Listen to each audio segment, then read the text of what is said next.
Oi, Cristiana. Oi, Aline.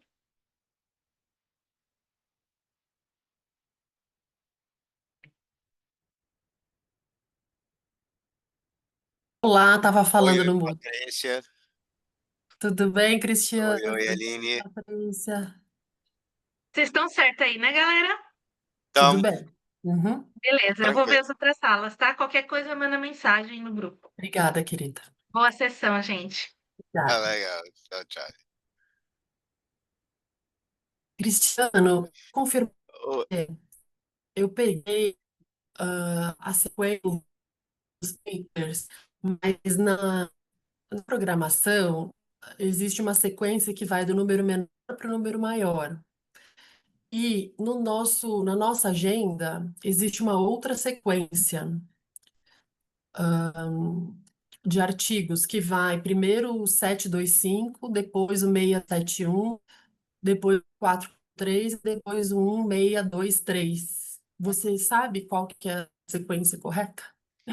É, a professora Aline, normalmente nos congressos é sempre do menor para o maior, independente da numeração, eles sempre fazem assim, né?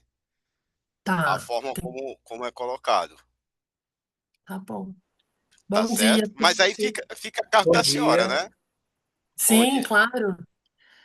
Eu vou tirar a dúvida com o Felipe. Felipe, eu tenho uma programação aqui de sequência de apresentação. E, pelo que eu observei, Felipe, você é o primeiro, certo? O papel da administração pública no mercado de créditos de carbono? Sim? Certo. Tá bom. Tá travando só para mim? E Não, tá ok, professora Aline. Tá ok? Então vamos ver. Se eu cair, Cristiano, você assume, hein? sim, Tá certo. tá travando? Não sei, vamos ver. O Cristiano falou que não. Então vamos ver. Se eu travar, o Cristiano assume até eu entrar novamente, tudo bem? Tranquilo. Então, Felipe, Raide e Silvia são os autores do papel da administração pública no mercado de créditos de carbono, uma revisão sistemática de literatura. Vocês serão os primeiros, certo? E você que vai apresentar, Felipe? Isso, eu que vou apresentar. Tá bom.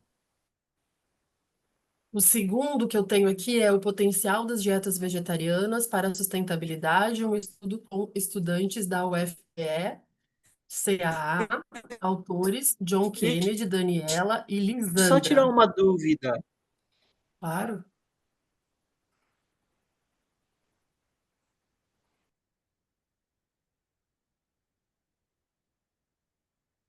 Quem que perguntou sobre a dúvida? Pode falar, Felipe. Ah, sou eu, Felipe. É que tá com um pouquinho de delay. Não sei se é aqui ou se é no Zoom. Mas minha dúvida é sobre a presença que tinha que comunicar o mediador da sala. Eu recebi um e-mail, não entendi muito bem essa parte da presença. Bom, deixa eu me apresentar. Eu sou a mediadora, eu sou a professora Aline Sakion-Rich, né? A gente ainda tem 6 minutinhos para começar, mas eu penso que a presença ela pode ser marcada pela, ah, pela avaliação do Zoom. Não sei se o Cristiano, eu vou colar aqui o link, a mensagem de avaliação e o link para avaliação dessa sessão, tá? Vocês podem avaliar aí, ao longo da sessão ou no final, como queiram. Eu não sei se o Cristiano, ele vai marcar, você consegue marcar a presença, Cristiano, na plataforma? Consigo, professor, só que ela está automática. A partir desse ano, o fato dele acessar e fazer a avaliação, ela passa a ser automática. Mas mesmo assim eu estou Perfeito. acompanhando. O fato Obrigada. dele apresentar e quando ele faz a avaliação, a presença já é dada automática. O detalhe, às vezes, é quando vai apresentar, no caso, o Felipe vai fazer a apresentação, aí o artigo for outra pessoa, a gente precisa do nome para poder fazer o controle direitinho, né? Que não é o caso dele, ele mesmo vai apresentar, Então, tá bom. tá bom? Obrigada, Cristiane. De nada. O que que temos aqui? Então, a primeira é essa, o papel da administração pública. A segunda é o potencial das dietas vegetarianas, do John, Daniela e Lisandra. Eles estão aí? Ah, a Lisandra está com problemas de áudio.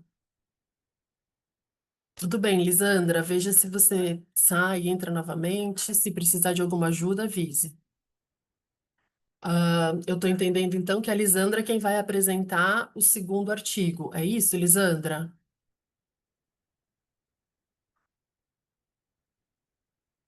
Acho que sim. O terceiro artigo é Gestão de Resíduos Sólidos Urbanos, à luz das ODS 6 e 12, em uma pequena cidade do Paraná, visão dos cidadãos. E eu estou entendendo que é o Fernando que vai apresentar, Fernando. Fernando José Krause Rodrigues. Eu Aí mesmo. temos o Cláudio Luiz Chiusoli, Isso, o Silvio Roberto Stefani e a Priscila Maier de Andrade Tribeck. exatamente. Bom dia, professora Aline. Bom dia, professor Cristiano, os demais colegas, tudo bem? Bom Tudo dia. bem. Me Bom ouvem dia. bem?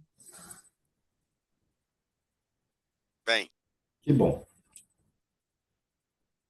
Então, o último artigo é o Social Movements and Sustainable Consumption, a Multidimensional Analysis of Practices and Meanings. Autores, Eri Dinaide, Negromonte, Verônica Marcário e Suzane Érica. É, Tem alguém aqui que está responsável pela apresentação desse último artigo? elas ainda não entraram, professora. Ainda Pelo menos, não, né? Então tá bom. A gente ainda tem mais 3 minutinhos para iniciar oficialmente. Mas, Felipe, se você já quiser se organizando com relação à apresentação, hum, é, o que que eu vou falar para vocês? Nós temos 15 minutos, até 15 minutos de apresentação. Vocês não precisam usar os 15 minutos completos, tá?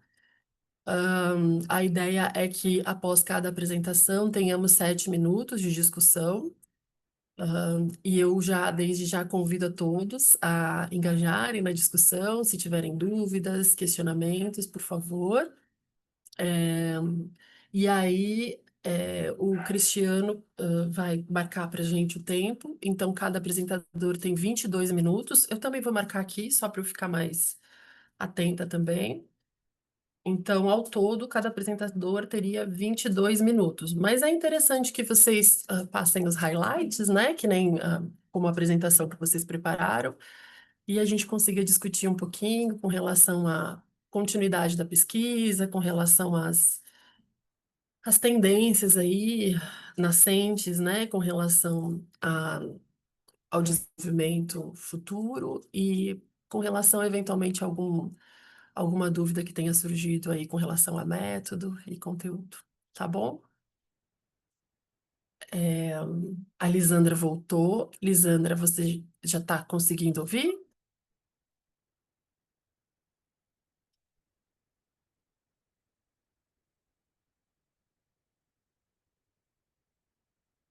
Entendo que a Lisandra vai ser a segunda a apresentar. Temos mais 1 minutinho. Se você puder testar o microfone, Lisandra, pode ser interessante. Depois o Fernando é o terceiro e ainda ninguém da última apresentação, né? Eridinaide, Verônica e Suzane.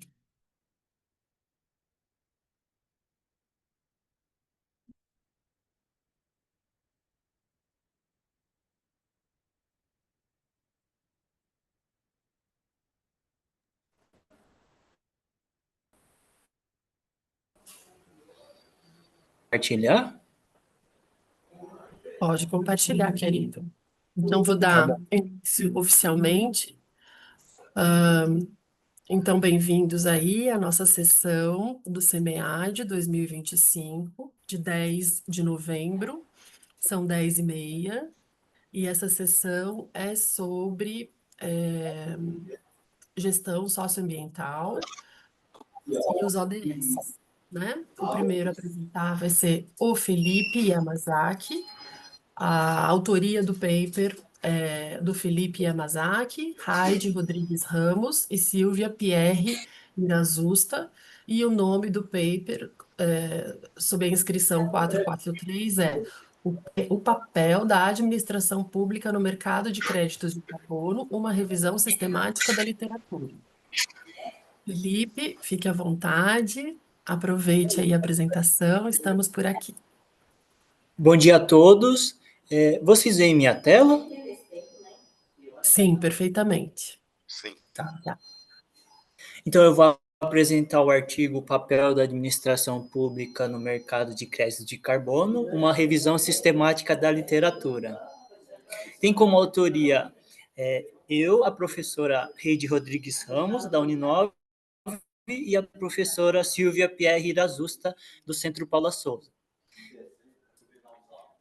Como introdução, eu vou contextualizar um pouquinho sobre o tema aqui. A administração pública tem um papel fundamental na implementação de políticas públicas que visem o desenvolvimento sustentável, com ênfase em questões ambientais e de equidade e inclusão social, segundo Radulesco 2023. Uma gestão pública baseada em boas práticas ambientais, sociais de impactos positivos para o desenvolvimento da população local, com benefícios a longo prazo. O mercado de crédito de carbono emerge como um instrumento de compensação de redução de emissões, sendo possível sua ampliação por meio de políticas públicas transparentes, responsáveis e eficientes. Esse estudo faz parte da minha tese, né, de doutorado, sendo o primeiro estudo da tese, né? E ela tem como objetivo, né, compreender o panorama do comércio de crédito de carbono e entender como a administração pública em diferentes nações interage com esse tipo de negócio. E ela é caracterizada por 3 questões de pesquisa, sendo ela a primeira: como a administração pública pode implementar medidas para desenvolver o mercado de crédito de carbono? A pergunta número 2: qual é o potencial de arrecadação de recursos financeiros para a administração pública por meio da venda de créditos de carbono? E a questão 3, a pergunta: como o investimento no mercado de crédito de carbono pode incentivar o desenvolvimento sustentável amparado por boas práticas ambientais? Sobre o mercado de crédito de carbono. Os mercados de crédito de carbono tornaram-se ferramentas essenciais para a promoção da sustentabilidade ambiental, com crescimento acelerado nos últimos anos. Entre 2017 e 2020, o valor das compensações de carbono duplicou, e as projeções indicam um crescimento de até 5 vezes até o final de 2030. Os serviços ambientais, juntamente com os mercados de compensação florestal, assumem um papel estratégico na mitigação das mudanças climáticas. O surgimento do mercado voluntário de carbono cria oportunidades para financiar de forma sustentável projetos que visem o desenvolvimento sustentável. Como método, né, foi utilizado a revisão sistemática da literatura, sendo aqui eu coloquei a string, né, eu utilizei as bases de dados Web of Science em Scopus, com artigos publicados no período de 2020 e 2024. E dentre alguns tópicos da string, né, nós temos aqui o crédito de carbono, a negociação de crédito de carbono, o mercado de crédito de carbono, e a ligação com outro construto, que é além do mercado de crédito de carbono, é a administração pública. Então, eu coloquei alguns tópicos como administração pública, o setor público, instituições governamentais, as políticas públicas, o governo e administração pública. Para a revisão sistemática da literatura, eu utilizei o protocolo Prisma, né, com a identificação nas 2 bases. Depois a gente teve critérios de seleção, né, que foram incluídos apenas artigos publicados em periódicos, retirando artigos publicados em anais e da literatura cinzenta. Depois foi feita uma filtragem com artigos aderentes ao tema, e ao final a amostra foi de uma revisão de 184 artigos.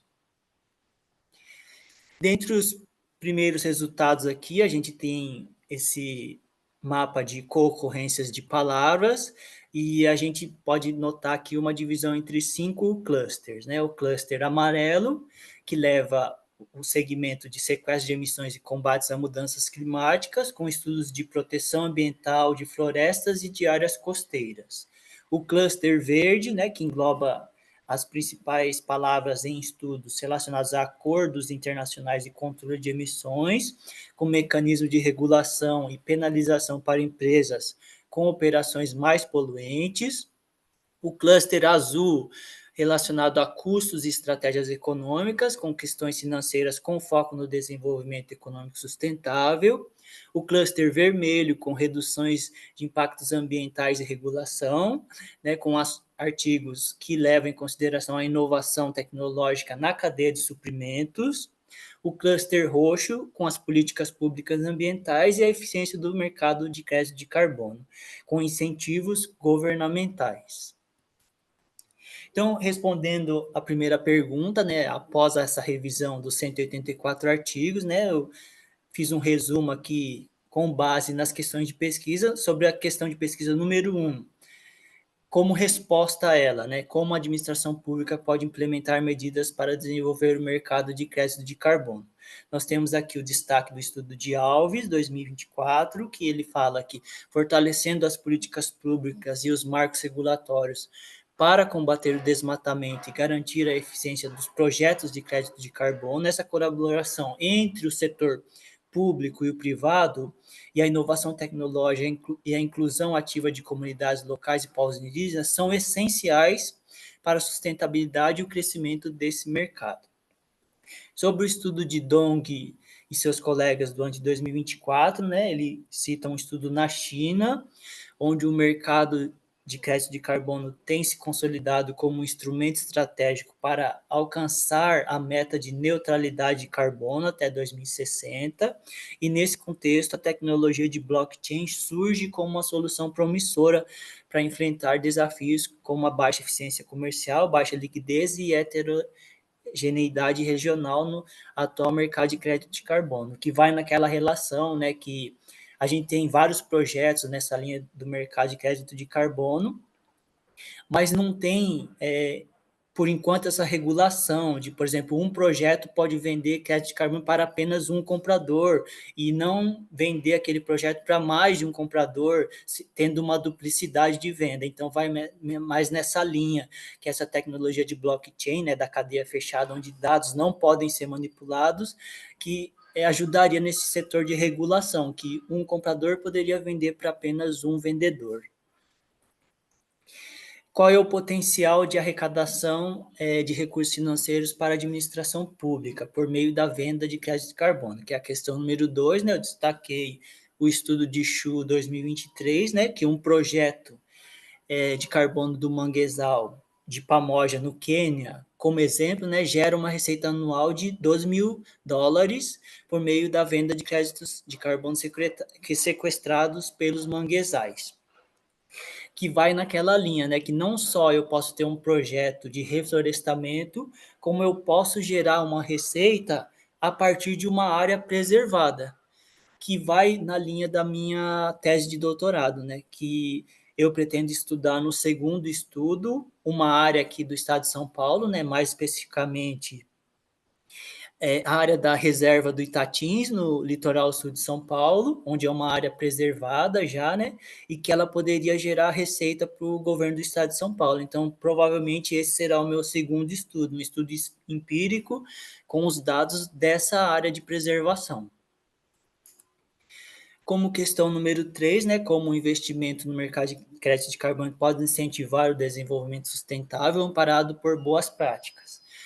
Vai naquela questão, né, que essas receitas que o governo pretende arrecadar, né, ele deve utilizar para também ter uma resposta para o combate às desigualdades sociais e geopolíticas, como vai o estudo de Aurora 2023, né?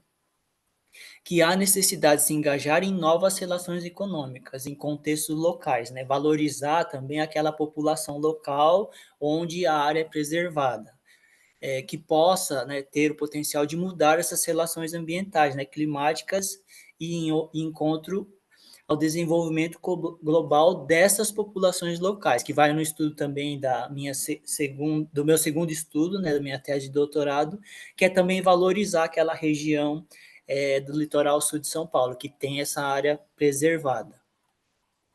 E aqui, né, eu fiz um gráfico resumo, né, que resume basicamente o meu estudo, né, essa revisão dos 184 artigos, e para facilitar também o entendimento dessa revisão, né, que aqui eu fiz o gráfico resumo colocando a administração pública no centro, né, que ela deve elaborar políticas públicas que visem, né, essa arrecadação e também o incentivo desse mercado. Então, como que seria essa arrecadação? Que poderia ser por meio de taxas de impostos de empresas poluidoras, né, que geraria esse recurso financeiro para a administração pública, e esse recurso financeiro teria que voltar também como incentivos, né, para ou empresas com boas práticas ambientais, ou também incentivos para a manutenção, né, dessas áreas preservadas, que visem a política de neutralidade de carbono. E que esse incentivo vire um ciclo, né, que continue girando para o desenvolvimento dessas políticas públicas, né, dentro desse setor. Inclusive, né, com incentivos para a preservação de ecossistemas costeiros e marinhos e a redução do desmatamento, como essas boas práticas ambientais que visem, né, ações climáticas. E visa essa relação, né? Essa área de preservação pode gerar um retorno de crédito de carbono que o Estado poderia vender e o Estado investiria também nessa preservação.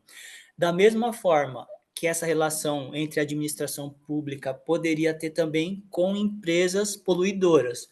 No caso, seria a administração pública cobrando taxas delas e vendendo esses créditos para essas empresas, com a possibilidade desse retorno financeiro. E a gente poderia ter também uma relação das empresas poluidoras com as instituições com boas práticas ambientais, que visem reflorestamento ou a redução da emissão de carbonos, que daí faria esse ciclo da venda de crédito de carbono para essas empresas poluidoras e o retorno desses recursos financeiros para essas instituições com boas práticas. E da mesma forma, o Estado, né, com esses recursos que ele arrecadaria nesse mercado, investiria, né, na redução de desigualdades, no desenvolvimento de cidades e comunidades sustentáveis e investindo também na qualidade de vida dessa população local. E como conclusão, né, a produção acadêmica entre 2020 e 2024 evidencia que a implementação eficaz de políticas públicas e mecanismos regulatórios robustos é essencial para o desenvolvimento sustentável do mercado de crédito de carbono. A administração pública assume um papel central, fortalecer marcos legais, estimular parcerias entre os setores públicos e privados, promover a inovação tecnológica e incluir ativamente comunidades locais e povos indígenas, assegurando a sustentabilidade e a expansão desse mercado. A integração entre políticas públicas de comércio de carbono, inovação tecnológica e transformação digital é decisiva para superar barreiras financeiras enfrentadas por empresas de alto carbono e garantir um crescimento econômico de alta qualidade, em sintonia com os compromissos ambientais globais.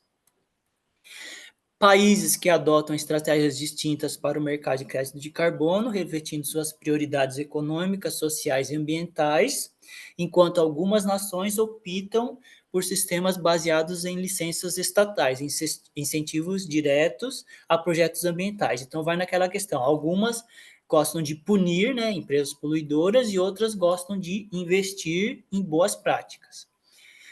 Países com grande riqueza natural desenvolvem políticas que articulam a proteção ambiental com direitos comunitários de forma estratégica. Esses exemplos revelam a diversidade de abordagens adotadas na busca da descarbonização global, que vai naquela estudo desses estudos internacionais, né, que eu revisei. E para estudos futuros, né, recomenda-se o desenvolvimento de frameworks, processos e modelos conceituais que orientem as administrações públicas na estruturação de projetos voltados para a arrecadação de recursos financeiros, que vai na linha do meu segundo estudo, né, da minha tese, que é fazer esse estudo empírico dentro de uma região dentro aqui do estado de São Paulo. E algumas das referências, e agradeço à Uninove e ao Centro Paula Souza pelas colaborações. E ao CEMEAD também, né? E a USP organizadora desse evento. Parabéns, Felipe, pela apresentação, pelo artigo. Muito bem, você ficou super dentro do tempo. O Fernando falou que o link não está abrindo. Cristiano, você poderia dar uma ajudadinha? Pô, dá uma olhada agora, professor. Obrigada. Felipe, eu primeiro vou deixar aberto para os demais membros da sessão, né? Tem alguém que gostaria de fazer alguma questão, alguma pergunta para o Felipe? Eu gostaria. Por favor, Fernando. Tudo bem, Felipe? Como é que vai você? Tudo bem, bom Tudo dia. bom? Primeiramente, queria parabenizá-lo pelo trabalho, né? Excelente tema abordado, ainda mais agora, né, que estamos dentro de uma COP, né? Um assunto muito importante, não só para nós, mas para o mundo inteiro. Eu queria saber uma pergunta. Você disse que pretende continuar com esse estudo, né? Ele vai estar Correto. relacionado com algum ODS da Agenda 2030 da ONU? Então, 3 ODS, né, eu coloquei como destaque nesse segundo estudo, né, que é a proteção dos povos originários, Uhum. o desenvolvimento de cidades sustentáveis e inteligentes, e tem mais uma que eu coloquei aqui, deixa eu só relembrar. E a erradicação da pobreza, né, que é no caso de traduzir esses investimentos, né, que vão vir para a administração pública e que a administração pública utilize também, né, nessa relação da desigualdade social. Ah, show de bola. Essa era a minha dúvida. Obrigado pela sua resposta. Obrigado. Mais alguém? Alguma pergunta?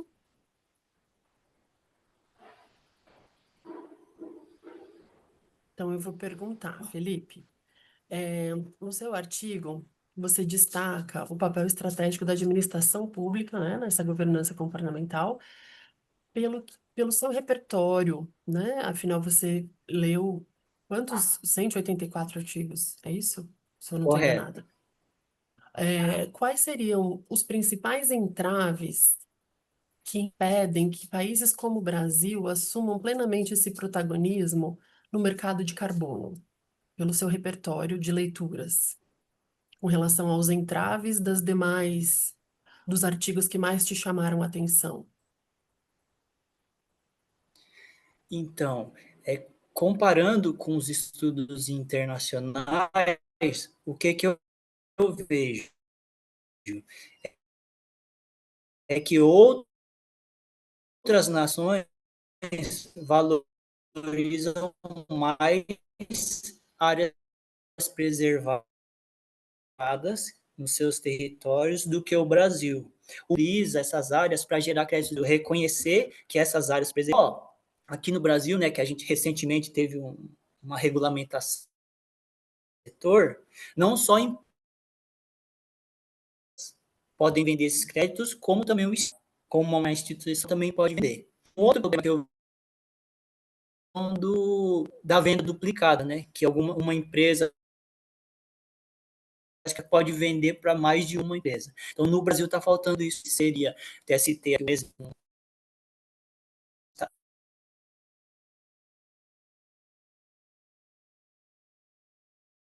Um outro país que utiliza a tecnologia do blockchain para fazer a regulamentação. No Brasil, a gente não tem ainda.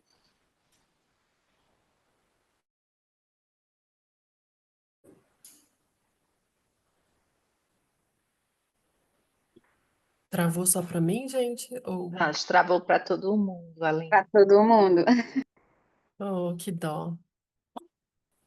Bom, eu não sei Professora se Aline, Felipe... Oi, bem, Cristiano. aproveitar que travou, eu estou vendo aqui com o pessoal do apoio, da TI, está tendo alguns probleminhas e alguns endereços. Como eu estou anotando o nome de todo mundo que está presente, depois eu repasso para eles, sem problema. Ah, muita Eu só gentileza, para Tá Cristiano. bom? informar, eu não consegui acessar pelo computador, tá? Eu tô pelo celular, Isso. porque não entra o link pelo computador de jeito nenhum. Porque passaram aqui para a gente que, como está tendo muitas apresentações online, deve ser alguma coisa na rede, alguma situação. Por isso que travou agora para todo mundo.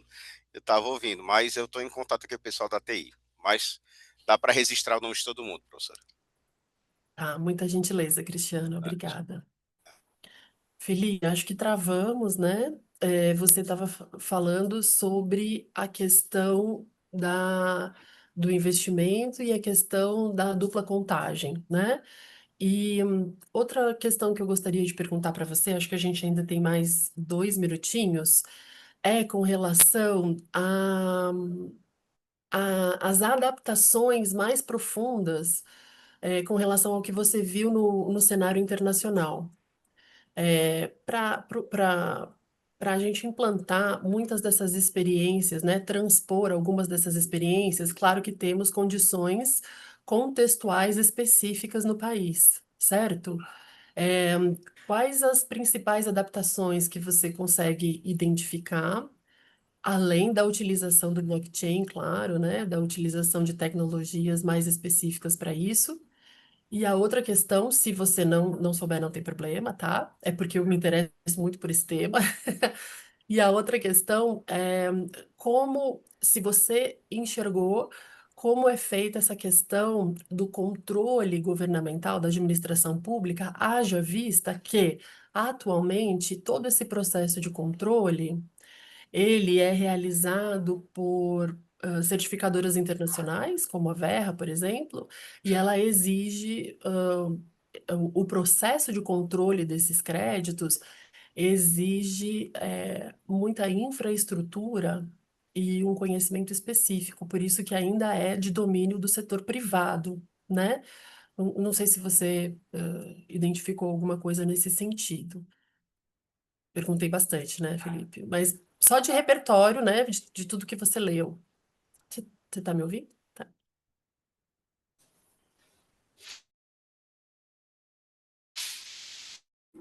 Eu não sei se eu entendi porque está cortando muito, mas é assim, na minha, no meu entendimento, comparando, né, os estudos internacionais, para a gente aplicar projetos, por exemplo, por parte da administração, assim, com mapeamento potenciais, assim, em relação a esse mercado, né? Quais áreas, principalmente, catalogar essas áreas e ter essa integração, né? Por exemplo, a administração federal fez essa lei, né, de regulamentação, mas os estados ainda não fizeram. Então, a gente tem essa divergência ainda. E a gente tem um outro lá no Pará, que também, né, o governo do estado do Pará, conseguiu que é de carbono na Valor de Nova York, de uma forma, né, considerando essas áreas preservadas do setor do estado do Pará. Então está faltando mais essa integração entre os estados, que eu vejo assim, primeiramente. Mas é que eu não tá um pouquinho cortando mesmo, eu tentei pegar a essência da pergunta, não sei se eu consegui responder. Conseguiu sim. Obrigada, Felipe. Agradeço. Parabéns pelo artigo, parabéns pela apresentação, pela arguição. Obrigado. Tá. Vamos partir então agora para a próxima apresentação. Pelo meu roteiro aqui, é o potencial das dietas vegetarianas, certo? É, para a sustentabilidade, um estudo com os estudantes da UFPE-CAA. Então, temos John Kennedy, da Silva Nascimento como autor, Daniela Ramos, segunda autora, e Lisandra Kelly de Araújo Santana. E até onde eu estou entendendo, é Lisandra Kelly de Araújo Santana quem vai apresentar. É isso, Lisandra? Isso, bom dia, eu quem vou apresentar. Aí eu vou apresentar, eu vou transmitir a tela do celular com a apresentação, porque de fato eu não consegui acessar pelo computador, tá? Sim, fique E tranquilo. aí, mas dá para fazer assim. Deixa só eu compartilhar aqui. Talvez fique pequeno, mas Não tem problema. Se você achar adequado, você pode mandar a sua apresentação que nós podemos projetar.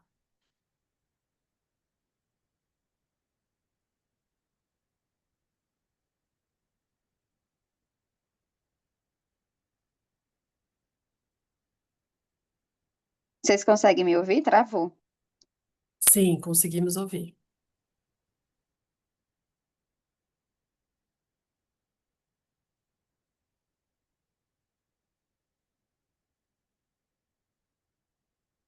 Trava, não consigo ouvir.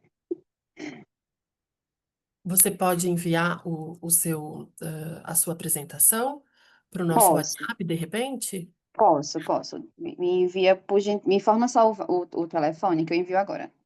Tá, eu vou mandar o meu, Cristiano, pode ser? Pode, professora. Tanto Eu, faz. 13, não. Ai, meu Deus. Vou mandar para a Lisandra. Fica Lisandra. bem. Pronto.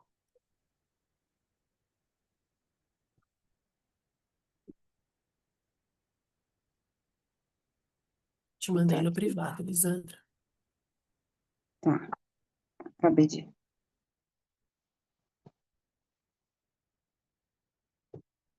Vou enviar agora.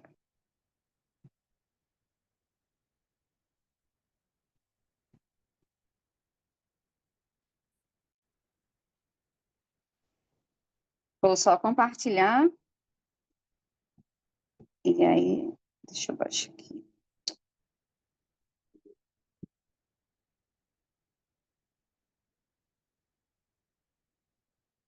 Chegou aí?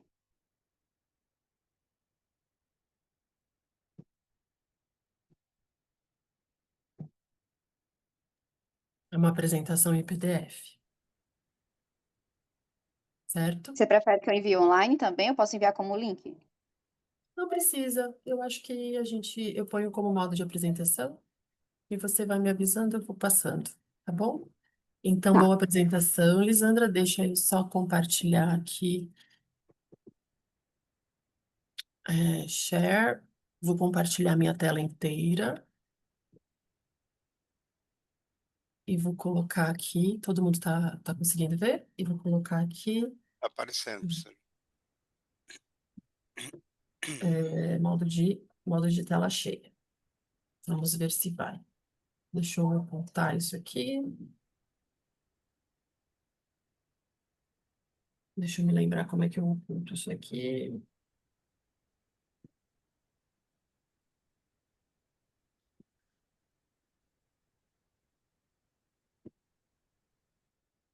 Hide. Pronto.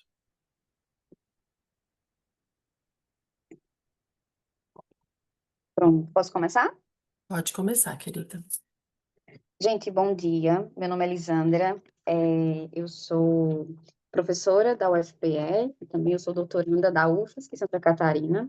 Esse trabalho ele é oriundo de um TCC de um aluno nosso, né, que ele acabou de concluir o curso em administração, e aí ele trouxe a discussão sobre, né, acho que saiu da tela, mas eu vou, Desculpe, eu estava não, mexendo mas eu aqui. vou continuar. Então, esse trabalho ele é oriundo desse TCC. E aí a gente, né, eu vim para fazer essa apresentação por ele, mas é uma temática bem pertinente, tendo em vista o contexto que a gente vivencia, né? Até como foi mencionado aqui. E aí também isso vem de um movimento, pode até passar, tá? Por gentileza. E aí isso vem de um movimento também do próprio aluno, então o próprio aluno ele já vem adotando, né? Ele coloca como uma filosofia do vegetarianismo.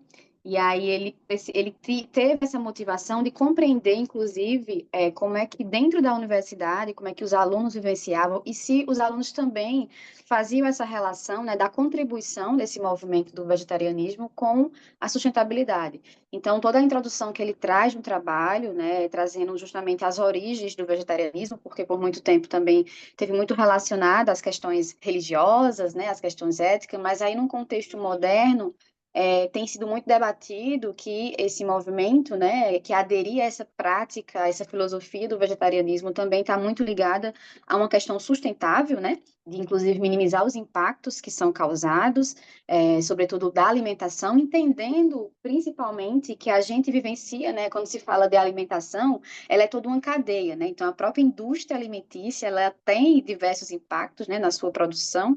Então, isso tem afetado também questões sociais, ambientais. Então, para a discussão é como é que essa prática do vegetarianismo, ela também pode ser relacionada ali a uma contribuição, né, da sustentabilidade, mas não só isso, qual é a percepção que as pessoas têm dessa relação, né?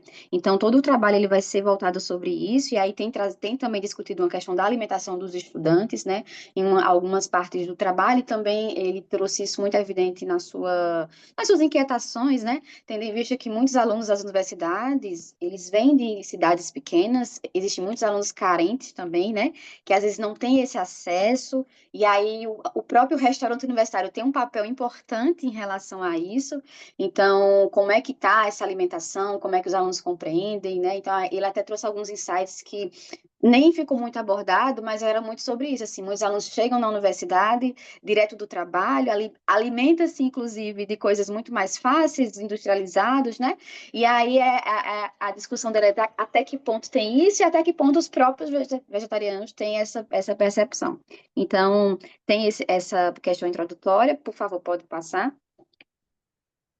Então, a própria problemática, né, que ele traz, ele é um aluno da Universidade Federal e só explicando, a UFPE a gente tem 3 campos atualmente, né, o campus de Recife é o principal campus, inclusive eu aqui moro em Recife, mas o campus de estudo é o de Caruaru, que é no interior da cidade, né, que tem outra questão, que tem outro histórico dos alunos, e aí, como eu mencionei, né, desses alunos que vêm de cidades pequenas. Então, eles também, o objetivo e a problemática está muito pautada nisso, né? Se os estudantes da UFPS-AA, que é o campo do Agreste, né? Se eles percebem a capacidade de dietas vegetarianas contribuírem com a sustentabilidade, né? Então, esse foi um foco que ele queria discutir. Pode passar? E aí os objetivos, né, o objetivo geral justamente vai nesse sentido, né, compreender como é que os estudantes eles podem perceber essa capacidade que essas dietas vegetarianas elas têm, discutir as motivações, né, das escolhas alimentares dos estudantes, e aí a gente vai ver, tipo, ele traz também isso, né, que essas escolhas alimentares, tanto na questão vegetariana como na dificuldade de você, né, acessar esse movimento também, tem muitas questões pessoais, analisar conhecimento ambiental dos estudantes, né, sobre a relação entre dietas vegetarianas e sustentabilidade, entender como ocorrem as discussões na universidade sobre a sustentabilidade atrelada às práticas alimentares do ponto de vista dos estudantes, né? Então, quando a gente fala de práticas sustentáveis, no sentido, né, a gente está trazendo aqui um contexto muito específico, que é o vegetarianismo, mas também o papel da universidade nesse sentido, né? Porque a universidade é um espaço de formação, né, de conhecimento, então até que ponto a universidade também, né, ela possibilita essas discussões dentro do seu espaço. Então, esses são os objetivos que o trabalho vai propor. Pode passar. E aí, no trabalho do aluno, né, ele faz toda uma discussão dessa relação, que é muito emergente, né, e vale lembrar, assim, só uma observação, isso vem de a gente ministra uma disciplina lá, gestão sustentável, e aí isso, a gente sempre propõe que os alunos escolham ODSs, né, para fazer trabalhos, seja um TCC, a gente tem adotado hoje os casos de ensino sobre a questão sustentável, então vem muito dessa discussão da disciplina, né? E é bem interessante porque ele falava assim, é muito bom fazer porque eu faço parte, mas, por exemplo, é uma disciplina que eles só vão ver no 9º período, no último período do curso, né? E aí, às vezes, é muito difícil a gente conseguir, por exemplo, que um aluno ele possa desenvolver sobre isso, porque ele já vem meio que formado com algumas discussões, mas a gente ficou muito feliz com essa temática, porque justamente foi fruto de uma disciplina, né, também que ele cursou, que traz, assim, a contribuição.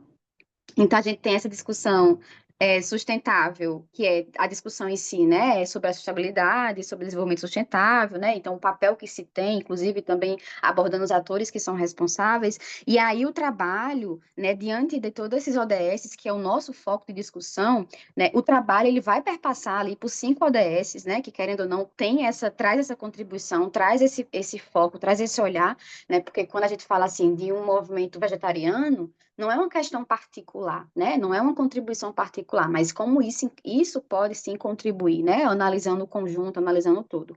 Então, a gente foca no ODS 2, né? No ODS 3, que fala de saúde e bem-estar, porque sim, né? A discussão do vegetarianismo, para além da questão, né? Da alimentação, tem uma questão de saúde, né? Tem uma questão do bem-estar. Tem também uma relação do consumo e produção, né? Porque você aí tem todo um trabalho, tem todo um cuidado que aí se espera. Tem o foco da ação contra a mudança global, né? E também da vida terrestre, né? Então tem toda essa preservação, esse cuidado, né? E cabe discutir que a discussão do vegetarianismo não é só uma questão ambiental, né? Mas é uma questão social também, é uma questão econômica também. Então todo o trabalho do aluno ele é desenvolvido nesse sentido, né? E aí, a gente também traz a questão. Eu queria só voltar só um pouquinho, só esse ponto aí, que é justamente sobre a discussão, né, do impacto ambiental e emissão de gases de efeito estufa. E tem uma questão muito sobre isso, né, porque como se fala assim, a indústria alimentícia, a indústria do agro também está muito ligado, né, tem uma grande contribuição em impactos ambientais, né? Tem uma grande contribuição na emissão, né, de gases poluentes, né, e que são gases danosos, né? Então, toda essa relação, ela vai perpassar por essa questão, né? Então, tudo isso ele traz uma abordagem dentro do seu trabalho. Pode passar.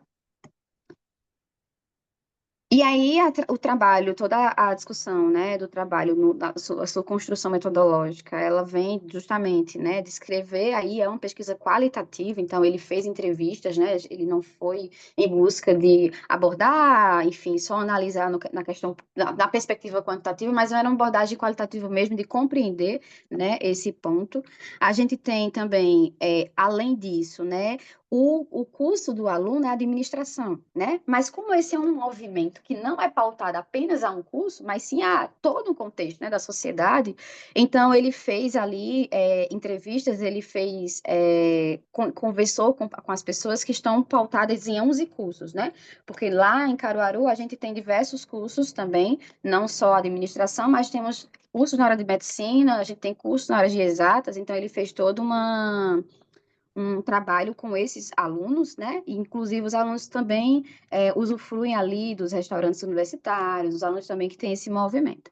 E aí, diante desse trabalho que foi feito, dessa pesquisa, a gente desenvolveu ali algumas categorias, a motivação das escolhas alimentares, né?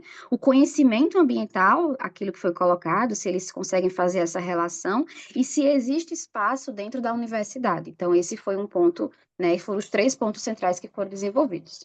Pode passar. E aí, para chegar na parte da análise, e até ficar mais prática, assim, né? Eu coloquei alguns tópicos para a gente poder ter uma noção do que foi colocado.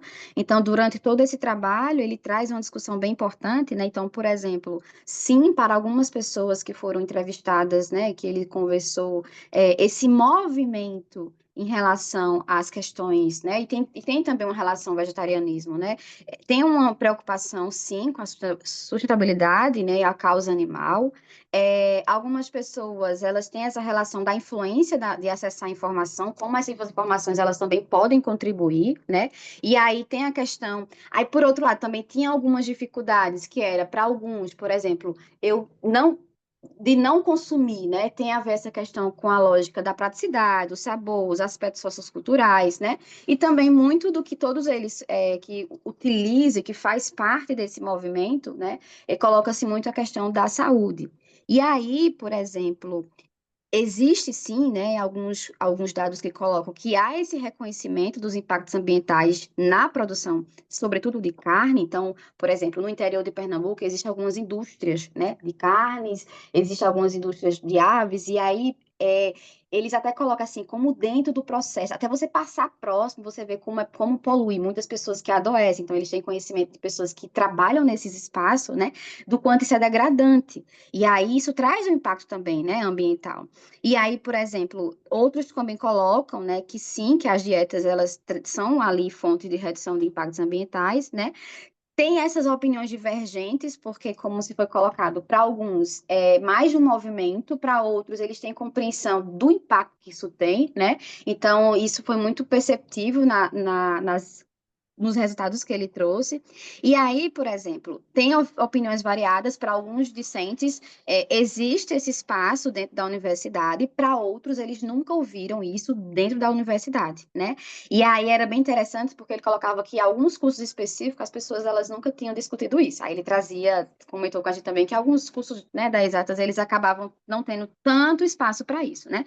Mas mesmo assim, até dentro da administração e como eu falei, a gente tem disciplina no último período, né? E aí, para muitos alunos, eles não têm conhecimento disso desde o início, né? E aí, alguns espaços, eles não encontram esses debates sobre isso, né? E justamente sobre essas práticas, justamente sobre essa questão da temática em si. Então, ele percebeu que dentro da universidade, que é esse espaço de construção de conhecimento, é preciso sim, né? Que existe um maior aprofundamento. Então, de forma geral, né? Claro que a gente fala assim, é um TCC, é um trabalho de conclusão de curso, e tem discussões para avançar, né? Mas são temas interessantes, é um tema interessante, né? E sobretudo de uma motivação muito pessoal que é do aluno, né? Que ele faz parte desse movimento. Então, pode passar.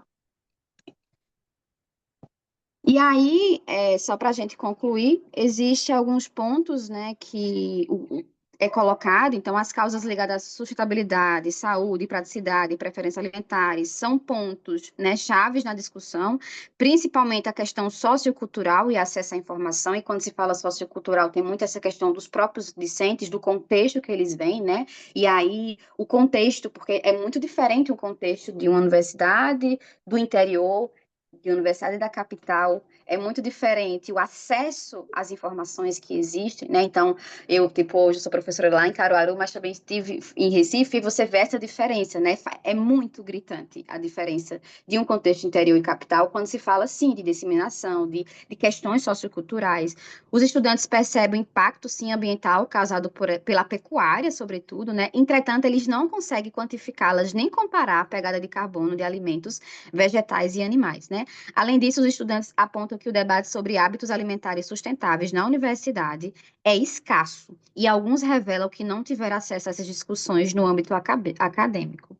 E aí também os achados dessa pesquisa mostram que o acesso à informação influencia a percepção dos estudantes, mas que ainda foram incentivos, mas que faltam, na verdade, incentivos para tornar ali, né, essa lógica de decisão e mudança de hábito real, né? E aí, a promoção do debate sobre alimentação e sustentabilidade, né, alinhada aos ODS, que esse era o nosso foco, evidencia ali como dietas vegetarianas podem sim contribuir para a segurança alimentar, para a saúde pública, para a preservação, né, dos ecossistemas e para mitigar os impactos ambientais.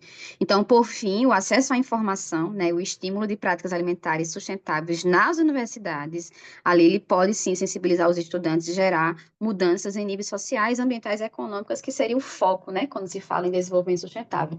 Então, esse foi o trabalho do aluno, e agradeço o espaço, e peço desculpa ali por esse contratempo do celular.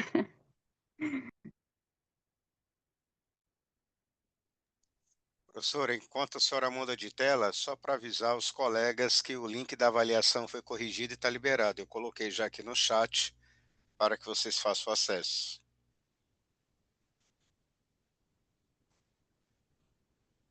Nossa, meu áudio estava ligado, sinto muito, pessoal. Não. É, Lisandra, agradeço a apresentação, desde já, parabéns pela apresentação, parabéns pelo artigo, né, da equipe. E já vou abrir a palavra, quem tiver interesse para questionamento para Lisandra, Nós temos ainda 7 minutinhos para questionamento. Eu posso falar? Por favor, quem? Felipe. Lisandra, parabéns pela apresentação. Eu gostaria de saber mais, eu fiquei curioso. Quantos alunos foram entrevistados e como foi feita a entrevista? Foi presencial? Ele fez algumas entrevistas presenciais, né? Se eu não me engano, é porque eu não me recordo exatamente aqui agora, porque tiveram algumas que saíram, né? Mas ele conseguiu fazer algumas entrevistas presenciais. No entanto, também teve um período que ele teve dificuldade, e aí ele enviou alguns formulários, que foi onde a gente teve mais dificuldade de tentar canalizar algumas informações, porque quando se coloca o formulário, né, as pessoas acabam não respondendo bem. Mas aí ele conseguiu fazer algumas presenciais e as outras ele conseguiu enviar via formulário.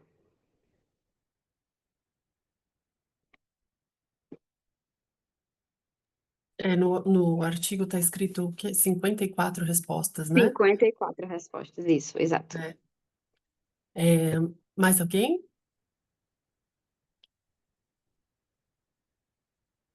Obrigada, Felipe. Lisandra, eu tenho uma pergunta com relação à ação educativa. Vocês chegaram a essa conclusão, né, de que muitos não sequer tinham ouvido falar sobre esse impacto. Então, como é que você imagina que seria mais eficaz a promoção dessa conscientização e dessa questão da alimentação sustentável dentro das universidades? Vocês chegaram a Sim, discutir? na verdade, sobre essa questão, assim, especificamente dessa ação educativa em relação a só a questão alimentar, não, né? A nossa discussão ela foi muito geral, porque a gente coloca muito sobre isso, assim, de que, por exemplo, eu e Daniela, que também é professora, a gente, por estar com essa disciplina, a gente sente muita dificuldade, né? Desses espaços de discussão. Então, a gente coloca, por exemplo, eu dou no nono período, pela manhã eu fico à noite. Então, quando a gente chega para discutir sobre isso, para muitos alunos, é uma discussão que às vezes não tem importância. Porque eles colocam assim, onde é que a gente vai utilizar isso? E aí a gente conseguir quebrar um pouco disso, aí é meio que, de fato, aquele trabalho dentro da sala de aula, no micro, sabe? A gente percebe que isso é no micro. Embora, por exemplo, hoje, muito do foco da universidade é trazer projetos atrelados a essa questão dos ODS, né? A gente ainda sente muito essa dificuldade, talvez porque existem muitas demandas, né? Então, por exemplo, no contexto lá sociocultural, e lá no Agreste, a gente tem um foco muito grande em produção e consumo, mas como se o foco muito grande nessa discussão ambiental é têxtil, porque é o contexto econômico da região. Então, quando se foca em questões ambientais, a ação educacional vem muito para essa questão industrial, né? E aí, não essa questão alimentar, que também faz parte desse processo da segurança alimentar, dos alunos, né? Do papel da universidade, sobretudo o contexto. Então, assim, a gente não conseguiu fazer uma discussão é, específica da questão alimentar, tendo em vista que a gente tem essa questão muito maior, assim, sabe? Mas sim, a gente percebe que um desafio muito grande trazer esse debate, principalmente quando se fala desse contexto, né? E do foco que se tem.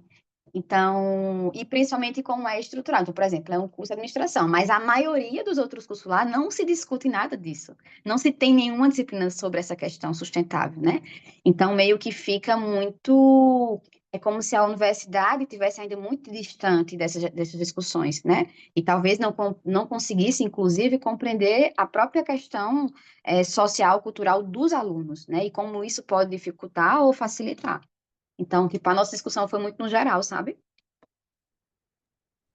E vocês pretendem continuar com a pesquisa, apesar de ser uma pesquisa de trabalho de conclusão de curso? Sim, a gente vai tentar organizar, porque ele vai tentar a seleção de mestrado, né? Então, Ah, ele quer seguir com essa temática, então a gente está justamente no desenvolvimento para que esse trabalho ele possa se tornar um projeto, principalmente nessa questão que foram as dificuldades de encontrar espaço na universidade. brilhante. Então, Até ia sugerir, se existem algumas escalas validadas, né, para vocês fazerem algumas análises estatísticas até com relação a diferentes públicos, uhum, tá, acho que é bem interessante. perfeito. Ah, né? não, mas aí eu vou levar isso para. A gente pode levar isso para discussão, mas sim, seria interessante, assim. Muito grata, Lisandra. Mais alguém? Alguma pergunta? Então, parabéns novamente pelo trabalho, pela arguição. Agora vamos para o próximo trabalho. O próximo trabalho aqui é Gestão de Resíduos Sólidos Urbanos, à luz das ODS 6 e 12, em uma pequena cidade do Paraná, a visão dos cidadãos. Então, temos os autores Fernando José Krause Rodrigues, Cláudio Luiz Chiusoli e Silvio Roberto Stefani. Fique à vontade, Fernando. Deixa eu ver. Aproveite a apresentação.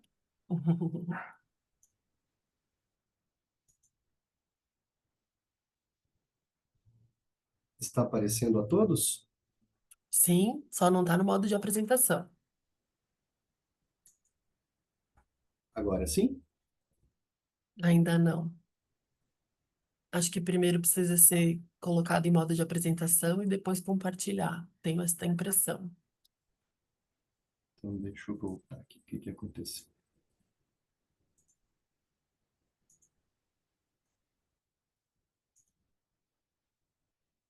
Compartilhar. Ainda está compartilhado. Talvez tenha que descompartilhar.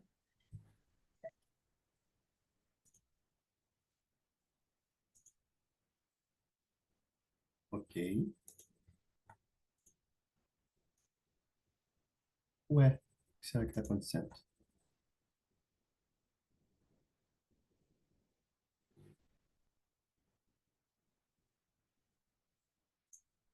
Está aparecendo agora? Ainda não. Não está no modo de apresentação. O que será que está acontecendo? Mas se você tiver dificuldade, não tem problema. A gente consegue enxergar. Eu estou colocando ele aqui, a grande, não tá aparecendo?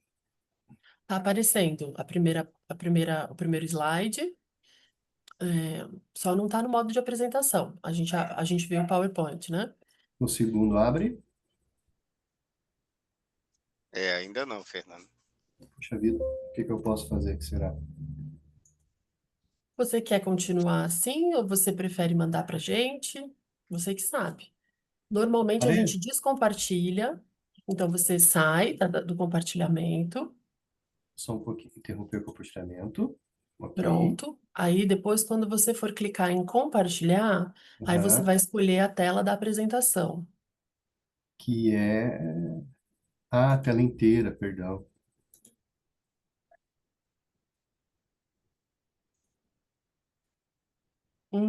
Ainda não. Aí, Agora, muito perfeito. Tá certo? Tá Sim, boa rodando, né? apresentação, Fernando. Sim, Perfeito. tá ótimo. Bom, antecipadamente, eu gostaria de pedir desculpas, principalmente pelo barulho, porque estou morando exatamente a um quilômetro de um achado histórico e arqueológico aqui no município de Irati, no Paraná, que foram achados fósseis de um mesossauro. Então, está tendo um desvio justamente em frente à minha casa. Então, a possibilidade de ter bastante barulho, principalmente com relação a caminhões, né? Mas vamos lá então. Então, eu me chamo Fernando, né? Eu sou doutorando em desenvolvimento comunitário pelo Programa de Pós-Graduação em Desenvolvimento Comunitário pela Universidade Estadual do Centro-Oeste do Paraná, a Unicentro, né?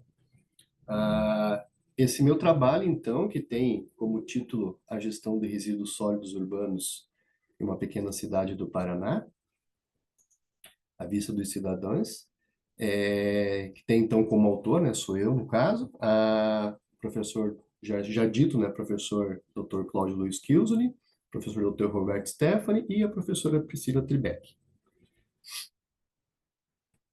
Só um momentinho que eu tô com... ok. Então, de acordo, né, com Alves, com o adensamento populacional das últimas décadas, houve uma forte migração, né, principalmente do campo para a cidade, né?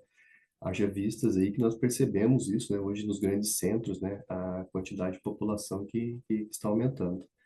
E essa expansão periférica, ela desordenada, né, e a falta de planejamento urbano, eles agravam as questões, principalmente relacionadas à moradia, mobilidade e à infraestrutura, né? Então, principalmente pequenos municípios, né? O problema maior é a geração de resíduos sólidos urbanos, né? E que os pequenos municípios enfrentam hoje. Até porque muitos dos municípios eles não possuem, né, planos adequados para a gestão desses resíduos. Segundo a Associação Brasileira de Resíduos Sólidos e Meio Ambiente, a ABREMA, no ano de 2022, cada brasileiro gerou em torno de um quilo de resíduos sólidos por dia, né, totalizando 77 milhões de toneladas. E desse total aí, 93% eles tiveram destinação adequada, que são, né, os aterros sanitários, né? Lá é feito todo o tratamento, né, todo, é, é, é, como se diz, ele é um espaço já destinado, né, para adequação correta desses resíduos. E os outros 5% tiveram como destino os lixões, né? Então, o que são esses lixões? Eles caracterizam aí pelo descarte de resíduos, né, de resíduos sólidos aí a céu aberto, e que produzem chorume, emitem gases tóxicos, né, contaminam o solo principalmente, né, e as águas, e favorece a proliferação de vetores, o que gera aí diversos riscos, principalmente à saúde humana e também ao meio ambiente.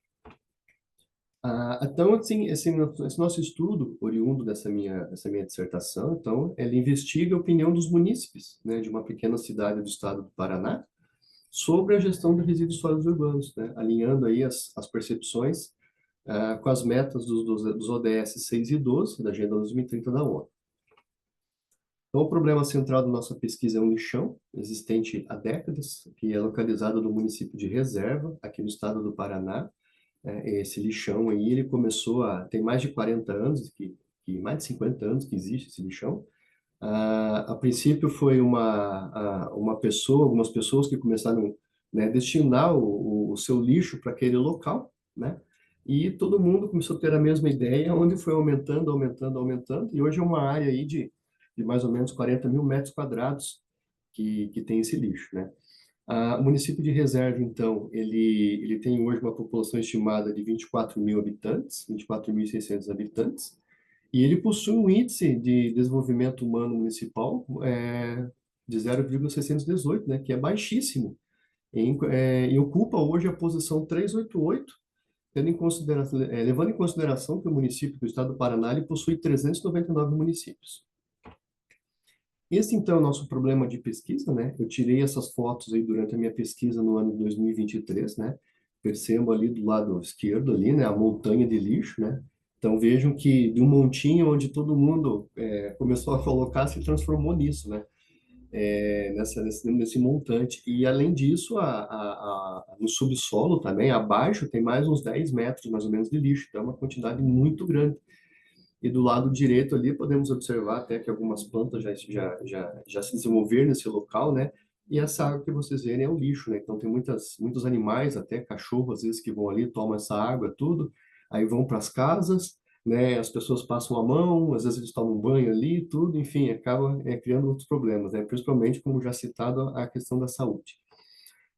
Então, o objetivo, então, do nosso estudo é analisar quais são as implicações da gestão de resíduos sólidos no município e também sobre a vida desses munícipes. A pesquisa ela teve como base as metas e os indicadores dos Objetivos de Desenvolvimento Sustentável 6 e 12, da Agenda 2030 da ONU, e também dos indicadores da BNT ISO 37120. A nossa fundamentação teórica, então, ela se baseia em literatura científica nacional e internacional e principalmente nas leis, né? A Lei de Saneamento Básico, que é a 11.445 de 2007. Depois, daí nós temos aí o Plano Nacional de Resíduos Sólidos, já de 2010, através da Lei 12.305, e o Marco Legal de Saneamento Básico, que atualizou tanto a LSB como o PNRS, né? Trazendo em novas determinações, não digo determinações, mas orientações, né, relacionadas à questão do saneamento básico. E o Plano Estadual de Resíduos Sólidos aqui do Paraná, o PERS, né, o estado do Paraná ele vem aí desde 1999, na verdade, trabalhando já essas questões relacionadas a resíduos sólidos, E o PERS agora, como se diz, ele fica um pouco mais agora, mais rigoroso, né? Principalmente aí com grandes empresas, né? Então, essas grandes empresas agora, elas precisam, né, ter um destino correto desse lixo todo, né? E então, né, a literatura científica sobre a gestão, além das leis, sobre também a gestão de resíduos sólidos urbanos, né, sustentabilidade, e o ODS 6, que versa aí sobre água e saneamento básico, e o DS 12, produção e consumo responsável, né, além de considerar também as normas da já citada aí, a BNT ISO 37120, para avaliar os indicadores de qualidade, de qualidade de vida urbana, considerando, claro, a realidade do município. Como metodologia, a pesquisa ela segue uma abordagem quantitativa, né, sustentada por uma revisão bibliográfica e documental. Os dados primários eles foram coletados por questionários semi-estruturados, através de WhatsApp, Google Forms, né, e ele foi organizado em 6 eixos temáticos, com 18 variáveis, né. Nós utilizamos, então, a escala de Likert, de 5 pontos, né, concordo, não concordo, discordo, não discordo, ou não concordo nem discordo, né. Os dados secundários, eles se ancoraram em metas e indicadores, né, principalmente dos ODS, né, dos indicadores ODS 6 e 12, além também das metas e indicadores da BNT ISO 37120. A amostra foi uma amostra não probabilística por acessibilidade, né, então contou com 265 respondentes, onde sendo que 56% mulheres e 44% homens, né, uma idade média de 30 anos e escolaridade aí de ensino médio de 66% e ensino superior 34%. Para análise desses dados, então, nós utilizamos os testes não paramétricos de Spearman e Menuitten, né, para correlação por idade, e também o Menuitten é relacionado à diferença entre gêneros e escolaridade. Então, os resultados obtidos nesse estudo aí, né, como eu falei há pouco, nós dividimos eles por eixos temáticos. Então, o eixo 1, que fala sobre desenvolvimento sustentável, apenas 1,46% desses entrevistados, eles percebem que há ações municipais de sustentabilidade no município. Então, pouquíssimas pessoas reconhecem que há esse tipo de ação. Outros 85% eles reconhecem a importância de campanhas públicas, né? As mulheres demonstraram maior conhecimento sobre o tema, né? E a escolaridade influenciou especialmente sobre o reconhecimento dessas campanhas, né, desses entrevistados. No eixo 2, a separação e coleta do lixo, os entrevistados com nível superior eles apresentaram uma maior concordância sobre a conscientização e a separação correta do lixo, principalmente, né? Com relação à reciclagem, o item 3, o eixo 3, 95% das mulheres e 91% dos homens eles concordaram sobre a importância da reciclagem, né? E a escolaridade, novamente, aí, né, principalmente no nível superior, ela influenciou bastante sobre as percepções sobre o tema reciclagem. No eixo 4, cooperativos de reciclagem, 97% das mulheres, principalmente no ensino superior, tiveram uma alta concordância sobre a importância da cooperativa de reciclagem. Tendo em vista que essa cooperativa de reciclagem que há no município, antigamente ela ficava no lixão, e recentemente ela foi mudada, né, de local, e ela é coordenada por mulheres, né? São 14 mulheres que trabalham nesse local. Então, há esse conhecimento da população em geral, então eles além de mostrar o apoio, né, eles concordam com a importância de ter essa cooperativa de reciclagem no município. E o lixão, que é o nosso tema geral, né, nosso tema de pesquisa, ele, no geral, aí, todos, né, os dados demonstraram que uma maior sensibilidade ambiental, principalmente, novamente, por parte das mulheres, e indivíduo com maior nível educacional. A questão da água é uma questão polêmica no município, né? A água, ela recebeu, inclusive, uma avaliação crítica bem generalizada, sem diferença de grupos, na verdade, quase todos aí concordam que a água não é boa para o consumo. E já quanto à sua reutilização, né? Ele teve uma alta concordância de 89% entre as mulheres e 99% entre os participantes do ensino superior, né? Por que essa quantidade? Porque geralmente é a mulher, né, que está em casa, é a mulher que sabe do que acontece, né? O homem, às vezes, por ser um município praticamente rural, então, né, os homens vão trabalhar, mas são as mulheres que estão no dia a dia, então elas entendem, né? E a pesquisa comprovou isso, né? O entendimento de todos esses eixos aí. E a escolaridade, novamente, aí despontou como principal, como fator determinante sobre esse conhecimento.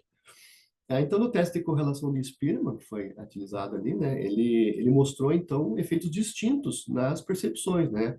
Ao analisarmos ali as correlações negativas, indicam que os participantes mais jovens, a geração Z, eles concordam, né, com os eixos, mas em alguns casos não praticam, né? Principalmente relacionado ali ao eixo ali, separação do lixo, né, a conscientização, né, ambiental, eles conhecem, mas não praticam.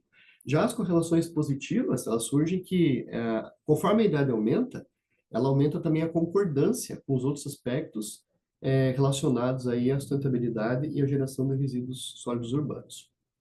No teste Mann-Whitney, como resultado, não há diferença significativa na opinião dos cidadãos, né?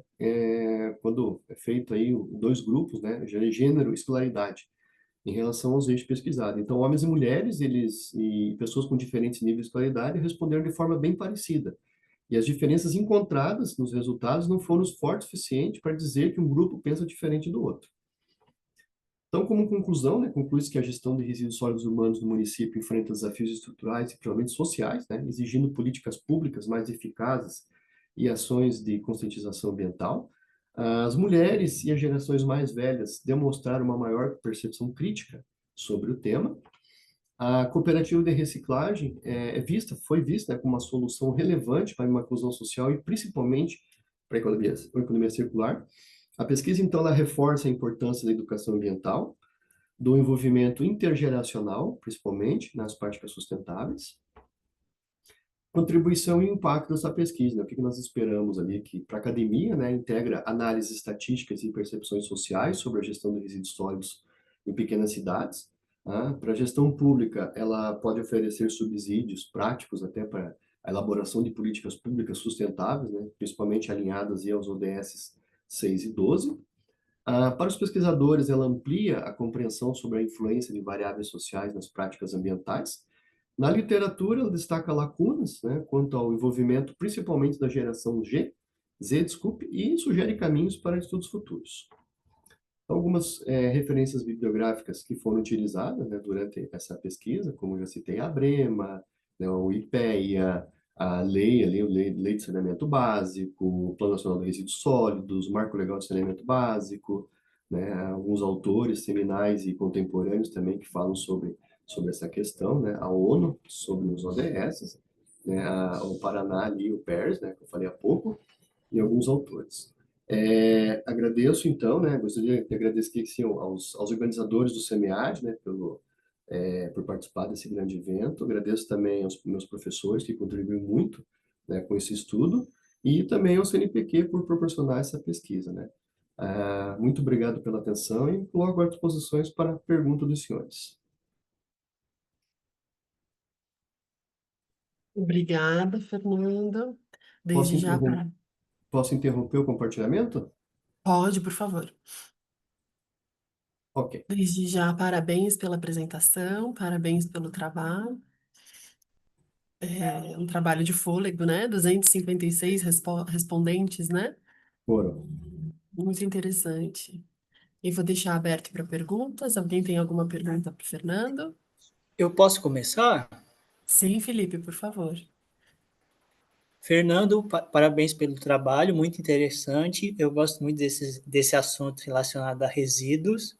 E eu confesso que eu fiquei bem impactado com aquele índice de 1,46% dos respondentes percebem, né, boas ações sustentáveis do município. Então, eu tenho duas perguntas para você. Sobre esse impacto, né, de 1,46, provavelmente na cidade ninguém reconhece boas práticas da gestão municipal. Mas eu gostaria de saber se você chegou a pesquisar, se tem algum projeto do município de migrar esse lixão para algum aterro sanitário. E a segunda pergunta é sobre a questão da água, né, que a maioria falou que não confia na qualidade da água, se a empresa de saneamento é privada ou é do Estado. Ok, Felipe, muito obrigado pela sua pergunta. É uma boa pergunta. Então, na verdade, o município ele não possui práticas relacionadas à gestão de resíduos sólidos, né?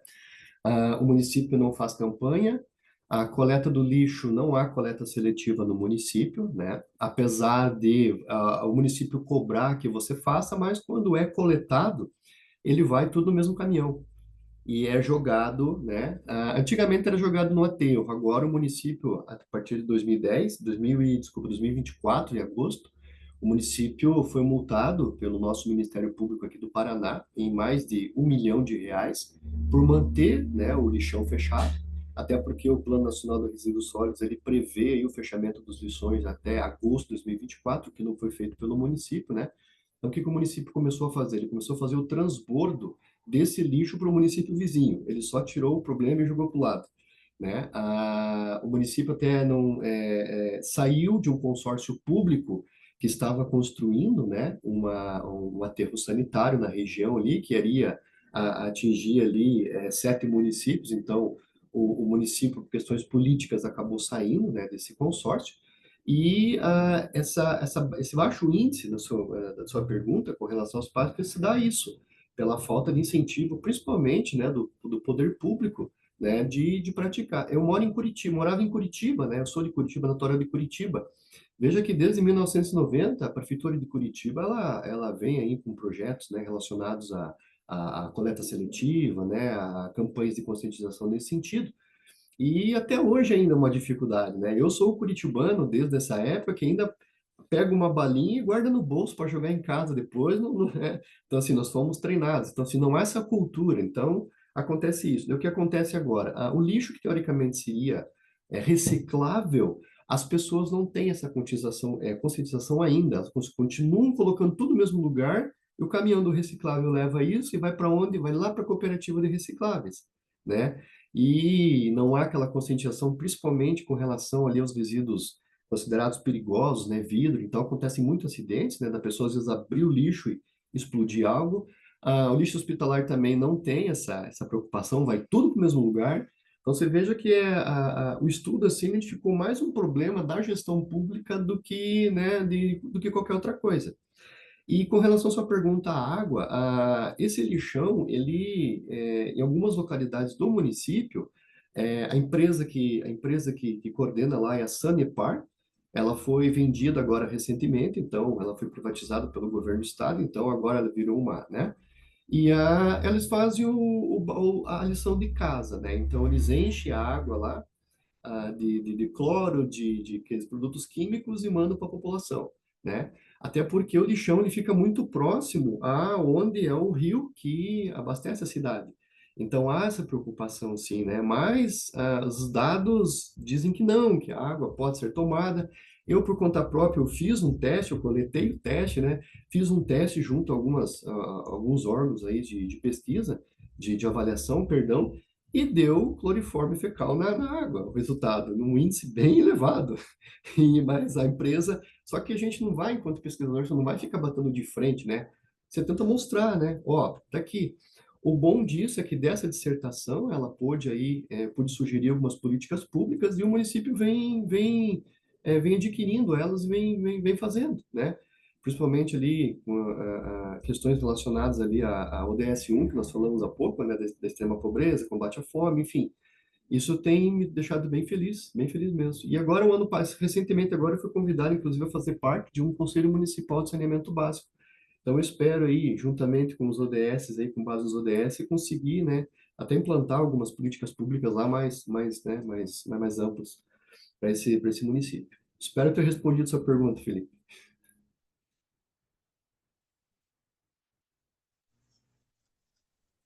Professora Aline, para o Fernando eu não faria uma pergunta, para falar a verdade, eu faria uma ponte. Normalmente as escolhas dos artigos são feitas assim, né, pela entrelace das pesquisas, mas a pergunta do Felipe tem uma da resposta que o Fernando botou no trabalho dele, quando se fala, Felipe, no seu estudo, já que você quer falar sobre geração de receitas de crédito de carbono da administração pública, ainda, né, dentre tantas outras, é a questão da reciclagem. é a forma, a parceria público-privada que você cita, né? A gente não vai falar nome aqui de empresa, até para não estar no trabalho de vocês, mas é preocupante, Fernando, que a gente vem conversando isso a nível de sustentabilidade, o quê? 20, 30, 40, 50 anos, sem citar o nome de sustentabilidade. Você fala do seu trabalho, que as gerações mais antigas, e realmente a gente trazia isso de casa, né?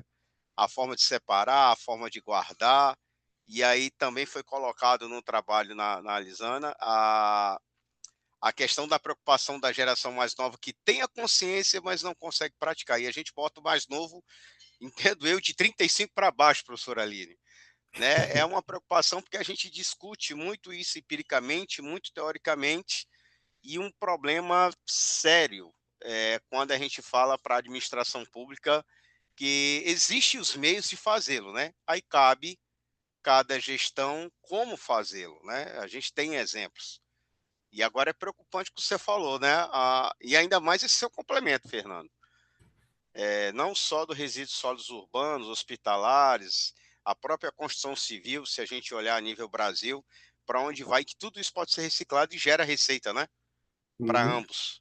E não só a receita financeira, mas o ganho socioeconômico, né? É só essa pontezinha, professora Aline, para mostrar a entrelação aí, o entrelaço dessas pesquisas, né? Eu só Parabéns, queria... Fernando. Obrigado, professor. Eu só queria complementar que esse estudo agora, né, ele vai agora, é tema da minha tese de doutorado. Então, o que que eu vou fazer? Agora eu vou ampliar esse estudo para 7 municípios, né, aqui na microrregião de Irati, onde estou morando, né, e vai atingir um estudo agora um pouco maior. Vamos atingir aí 150 mil pessoas, né? E pretendo fazer da mesma forma, tentar, né, fazer agora uma pesquisação, né, participar. Outro foi feito também uma pesquisação, mas seguir a mesma metodologia de estudo, para tentar dar um escopo maior agora para esse estudo. Obrigada, Fernando. Obrigada pela contribuição dos demais. Diante do avançado da hora, são 15 para o meio-dia, né? A sessão teoricamente terminaria meio-dia. Então, eu vou pedir para a Verônica apresentar o último paper, que é Social Movements and Sustainable Consumption, a Multidimensional Analysis of Practices and Meanings. Fique à vontade, Verônica, você tem até 15 minutos, tá? Agradeço desde já. Professora e Verônica, dá licença só um instantinho. Eu coloquei no chat, está liberado a avaliação. Eles corrigiram lá o erro que estava tendo, só para não esquecer antes de saírem, fazerem a avaliação. Obrigado. Obrigada. Vocês me ouvem? Sim, ouvimos. Pronto. Então, bom dia a todos, tá? É uma satisfação estar aqui no SEMEAD, né, compartilhando esse trabalho. É um trabalho que foi desenvolvido com a minha aluna do mestrado, né, Eridinari, em parceria também com uma colega minha, professora aqui também na UFCG, professora Suzane e Érica. O trabalho, ele tem como título, né, Social Movements and Sustainable Consumption, a Multidimensional Analysis of Practices and Meanings, né, como a Aline mesmo já falou. Esse trabalho, ele surgiu de uma inquietação nossa em relação ao papel, né, que os movimentos sociais desempenham em relação às mudanças, né, nas práticas de consumo, como campo político e cultural, em vez de apenas a gente trabalhar essa perspectiva do consumo como um ato individual, né, do indivíduo. Então, a gente, dentro desse contexto, né, deixa eu ver se eu consigo passar aqui, os movimentos sociais, eles surgem nesse contexto como atores estratégicos, né, para mobilizar essa transformação. E aí o objetivo, né, desse artigo, né, ele surge a partir dessa perspectiva desse problema, né, de como os movimentos sociais eles contribuem efetivamente para a promoção do consumo sustentável no contexto brasileiro, e tem como objetivo analisar como 3 organizações, né, o Instituto Acatu, o IDEC e o Greenpeace Brasil, articulam práticas e significados para transformar os padrões de consumo né, na sociedade. A gente trata essa perspectiva de que, com base em autores que abordam essa questão da sustentabilidade não apenas como uma questão técnica, mas como uma questão ética, política e social, né? Então, dentro desse contexto, a gente traz como referencial teórico esse modelo, né, de Scherer e Warren, né, que propõe uma análise multidimensional dos movimentos sociais. Esse modelo ele traz essa perspectiva, né, desses movimentos sociais em 3 dimensões, uma dimensão inicial trabalhando sob a perspectiva do ser, né, que é a dimensão material life, abordando as questões estruturais, os modos de vida, as práticas cotidianas que configuram a realidade material desses atores sociais. Outra dimensão envolve a questão da construção social de identidades coletivas, né, a partir da dimensão simbólica do saber, em que sistemas de significados e narrativas são compartilhados e vão orientar as ações dos indivíduos dentro desses contextos. E a terceira dimensão, ela traz essa perspectiva política, né? Do empoderamento político, trabalhando sob as perspectivas dos movimentos sociais, que articulam processos de mobilização, emancipação política e capacidade de influenciar decisões e transformar estruturas. Esse modelo ele serviu como base para a gente fazer um levantamento das categorias de análise, né, em relação ao consumo sustentável, e ele foi complementado por outros autores que trazem contribuições sobre ativismo contemporâneo e trabalhando também a perspectiva do consumo como um campo político e cultural. Dentro dessa perspectiva analítica, né, nossa abordagem ela compreende o consumo sustentável como um campo multidimensional e essencialmente político, né?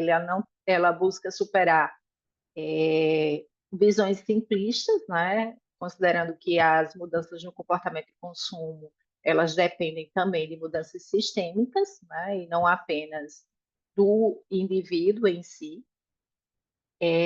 Trabalhando também sob a perspectiva dos movimentos sociais como laboratórios que possibilitam a experimentação e a construção de alternativas sustentáveis e a articulação entre ética, participação cidadã e ecologia. Então, dentro desse contexto, a gente adotou como procedimento metodológico uma abordagem qualitativa e exploratória, permitindo a compreensão profunda, né, em relação a esses movimentos sociais, a partir de uma análise de múltiplo caso, que aí possibilitou a gente fazer uma análise comparativa em relação aos 3 casos, o Acatu, o IDEC e o Greenpeace. A gente fez coleta de dados com entrevista estruturada com 8 participantes chaves, né, envolvidos dentro desses 3 movimentos, observação não participante e análise documental de materiais institucionais. A análise ela seguiu uma triangulação de dados para obter uma maior robustez. A gente fez a codificação em relação às categorias analíticas que foram identificadas com o Atlas TI, foram identificadas 11 categorias analíticas, né, dentro desse processo e 207 citações. Em relação aos resultados, né, na primeira dimensão, que envolve essa perspectiva do ser, né, a dimensão material revela como esses movimentos sociais auxiliam, né, reconfiguram essas práticas concretas de consumo e estilo de vida, transformando o cotidiano em espaço de resistência, né, e na construção de alternativas para mudança no comportamento de consumo. Então, a gente viu que o Instituto Acatu, ele trabalha com foco, inicialmente, na educação para o consumo consciente, promovendo mudanças de hábitos cotidianos através de campanhas educativas, né? E ferramentas práticas. O IDEC trabalha com atuação centrada em políticas públicas e direito à informação. Ele trata o consumo não como uma perspectiva de privilégio, mas como uma perspectiva de direito. Então, garantindo que os consumidores tenham acesso a dados necessários para escolhas conscientes e o Greenpeace, trabalhando sob a perspectiva de crítica estrutural, focando tanto em transição energética quanto questionando os modelos de produção e consumo insustentáveis. Essa dimensão, ela traz à tona, né, para a gente uma reflexão de que o cotidiano, né, das práticas de consumo, ele é um espaço político, né? É um espaço em que a gente pode questionar essa perspectiva, né? Que mudanças elas ocorrem não apenas com base na decisão do consumidor, né? Ela depende de condições estruturais, né? De renda, acesso à informação e de infraestrutura, e que essa noção de consumo sustentável, efetivamente, ela só é possível num ambiente regulado e democrático que possibilite, de fato, essa perspectiva de justiça social e ambiental, né? Dentro desse contexto. Então, essa dimensão, ela tem como síntese de que a sustentabilidade ela não pode ser reduzida à moral individual, né, dos consumidores, mas exige infraestruturas sociais, políticas e econômicas que a tornem viáveis. Então, o cotidiano aqui é entendido como um território de resistência e transformação. A segunda dimensão é a dimensão simbólica, né, a dimensão do saber. Ela evidencia como movimentos sociais constroem identidades coletivas, né, e produzem novos significados sobre o que significa consumir de forma sustentável na sociedade contemporânea.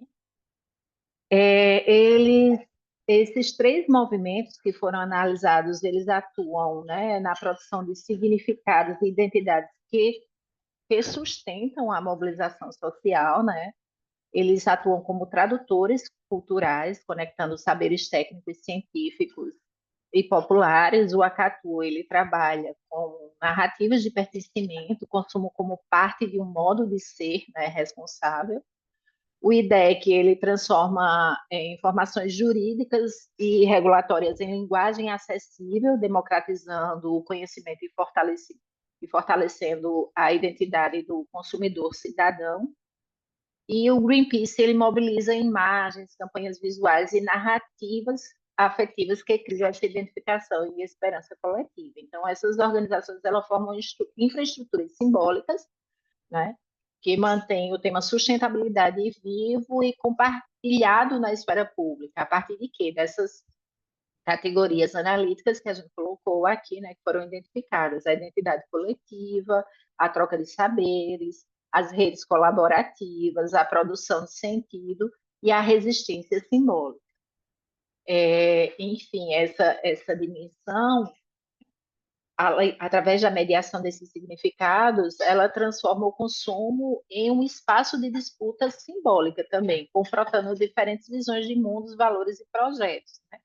Com o propósito de mudar significado. Então, uma mudança cultural na sociedade, né, ela vai preceder e sustentar transformações políticas. Ela vai induzir essas transformações políticas para que a gente possa efetivamente ter mudanças estruturais que propiciem esse consumo sustentável. E a terceira dimensão, que é a dimensão política, ela traz essa lógica efetiva, né, e explícita do consumo repolitizado. Então, aqui os movimentos sociais, eles buscam transformar consciência em ação coletiva, né, articulando três funções. Então, o Akatu, ele trabalha sob a perspectiva de educar para o ativismo, formar cidadãos críticos que compreendem o impacto político de suas escolhas, né? O IDEC, ele trabalha sob a perspectiva de defesa dos direitos e influência na formulação de políticas, né, atuando no campo jurídico institucional, promovendo advocacy e litígios de interesse público. E o Greenpeace, né, trabalha sob a perspectiva de mobilização e pressão em relação a outros atores, né, dentro desse processo, para gerar transformações, tanto na perspectiva de governos, corporações. Então, o resultado dessa dimensão, né, da articulação desses movimentos sociais na relação com o consumo sustentável é promover uma cidadania participativa que entende o consumo como espaço de decisão democrática, né? Então, o consumo ele não vai emergir como um fim em si mesmo, mas como um ato político capaz de questionar as estruturas de poder, promover justiça socioambiental e construir essa democracia participativa. Então, essas ações, né, desses três movimentos sociais, elas expandem esse campo político, conectando micropráticas, né, dos cidadãos, consumidores e cidadãos engajados nesses movimentos em mudanças estruturais, né, como mostram os dados de educação, regulação e mobilização. E aí, dentro dessa lógica, a gente fazendo a discussão e integração dessas dimensões, a gente considera que elas não atuam de forma isolada, mas elas se entrelaçam em uma teia, né, complexa de práticas, significados e relações de poder. Dentro dessa perspectiva, a gente pode considerar que os movimentos constroem sistemas coerentes que conectam práticas cotidianas a projetos políticos amplos. Então, a gente cria uma infraestrutura de sentido em relação ao consumo.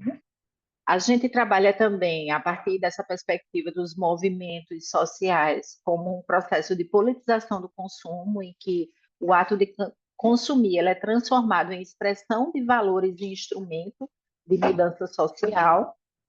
A gente também faz uma vinculação, né, a partir da relação entre os movimentos sociais, né, e as mudanças em relação ao consumo, como uma vinculação indissociável entre sustentabilidade ecológica e equidade social, né, porque a gente não pode falar só de consumo numa perspectiva de só para aqueles que têm capacidade, né, de satisfazer as suas necessidades de consumo, considerando que a gente vive num ambiente que, quando a gente fala de acesso a recursos, é um ambiente que tem uma perspectiva muito desigual nesse processo.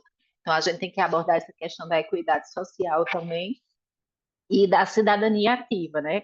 Com a capacidade da sociedade de participar, questionar e transformar as estruturas, né? Não só uma perspectiva passiva, mas, sobretudo, ativa, né? De impulsionar essas transformações. Então, essa integração demonstra que esses movimentos sociais eles não promovem apenas mudanças pontuais, mas constroem verdadeiras infraestruturas de sentido e ação, né, que possibilitam mudanças duradouras que sejam efetivamente consideradas como consumo sustentável. Então, dentro dessa perspectiva, a gente conclui que o consumo sustentável é um processo civilizatório, não é um processo apenas de mudança né, de comportamento de consumo. Os achados do estudo mostram que o consumo sustentável transcende essa esfera individual e se configura um processo mais amplo, né, com transformações profundas em múltiplas dimensões da sociedade. Então, a gente vai do cotidiano à política pública, né, que os movimentos eles conectam práticas micro a transformações macro, né? Da consciência à mudança institucional, a educação individual vai gerar pressão ou mudanças estruturais e também contribuir para o alcance da Agenda 2030, né? Um alinhamento direto com o Objetivo 12. Então, esses movimentos sociais e outros que atuam nessa esfera, eles funcionam como mediadores essenciais, né, entre as dimensões micro e macro da sustentabilidade, repolitizando o consumo e fortalecendo essa democracia ecológica, né, a partir de práticas concretas, construção simbólica e empoderamento político. Então, como contribuições da pesquisa, a gente tem a contribuição teórica, né, uma aplicação e validação do modelo de Cheryl Warren ao campo de consumo sustentável, demonstrando sua pertinência analítica, a ampliação conceitual do consumo sustentável para além do individual, consolidando como prática coletiva e campo político de transformação social, Como contribuição prática, o estudo ele aponta para a perspectiva de subsídios para a formulação de políticas públicas e programas governamentais voltados à promoção da sustentabilidade e educação ambiental, e a ação cívica também, funcionando como inspiração e orientação para a criação de novas redes, né, de novos movimentos sociais, novos coletivos e iniciativa de base comunitária voltada à sustentabilidade. E, por fim, agradeço, né, ao SEMEAD a oportunidade de compartilhar esse estudo, ao CNPq e à FAPESP também, que possibilitou o desenvolvimento dessa pesquisa, né, e trazendo a frase de Paulo Freire sobre esperançar, né, que é se levantar, é ir atrás, é construir, não é desistir. Esperançar é levar adiante, esperançar é juntar-se com outros para fazer de outro modo. E é isso que a gente espera, né, que a gente possa, de fato, contribuir para um futuro mais justo, mais igualitário e mais sustentável para todos nós. E as gerações que virão depois de nós também. Então é isso. Obrigada, gente. Obrigada, Verônica, pela apresentação. Parabéns desde já, parabéns pelo trabalho, tá? Grata por compartilhar conosco os seus achados. Dado o horário, são 12h05, né? Eu vou abrir rapidamente a palavra. Peço desculpas que a gente teve alguns probleminhas técnicos, por isso Tranquilo. atrasamos um pouquinho.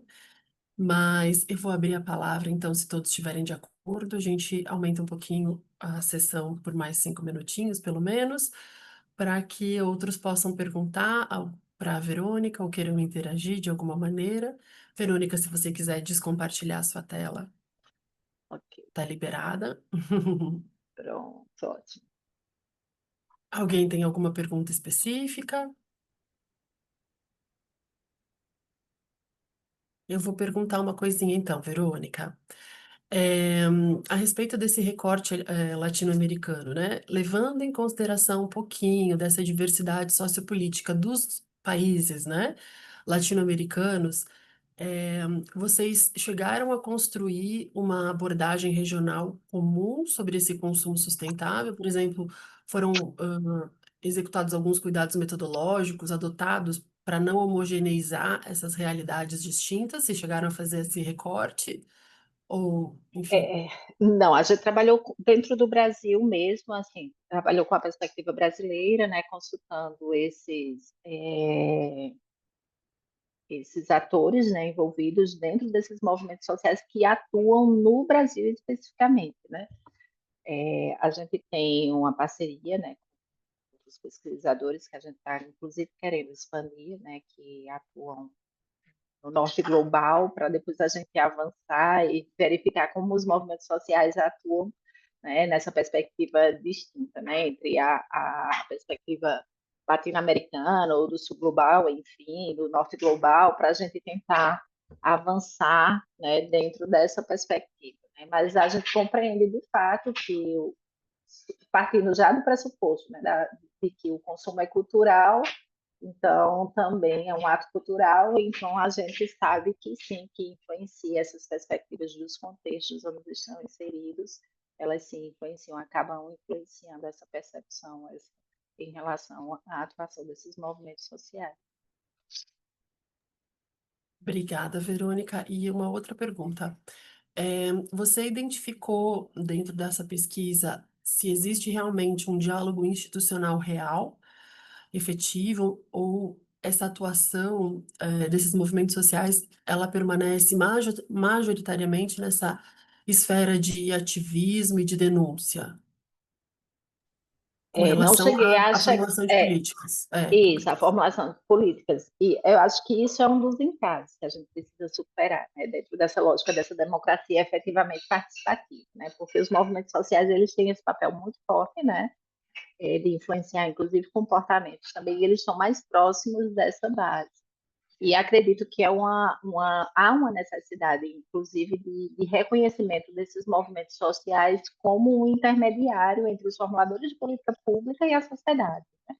Eu acho que isso é um dos grandes entraves, porque a gente fica, quando eu desenvolvi minha tese, que eu trabalhei também com consumo sustentável, a gente verifica que muitas vezes você tem um planejamento governamental em cima de desenvolvimento de políticas públicas, mas muitas vezes numa lógica top-down, né? Uma efetiva participação.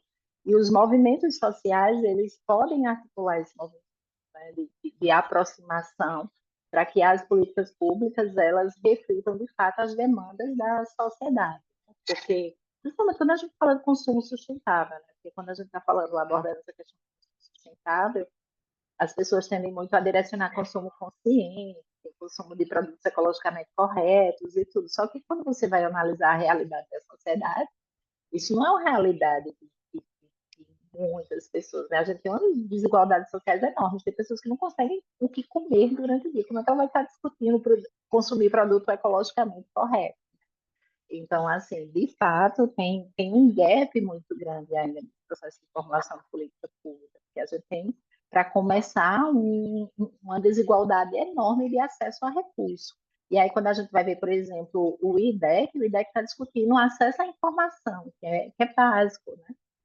Então, enfim, de fato, uma lacuna que precisa ser preenchida nesse processo, essa articulação entre governo, empresas e sociedade civil.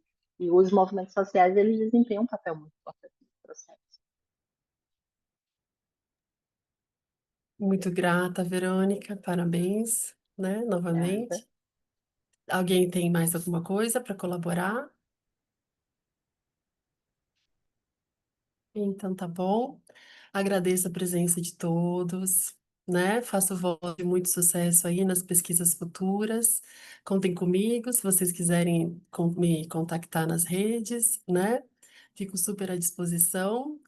E encerramos então com o desejo aí de continuação aí desse trabalho de formiguinha que a gente sabe, né, que é necessário e é fundamental, né, para fazer essa conexão aí das nossas redes. Parabéns a todos e muito sucesso aí nas pesquisas futuras, tá bom? Obrigada e boa tarde. Obrigada. Boa Obrigada. tarde, Obrigada a pessoal. todos, parabéns. Boa Parabéns. tarde a todos. Tchau, gente. Obrigada. Tchau, Tchau, tchau. tchau. Tchau.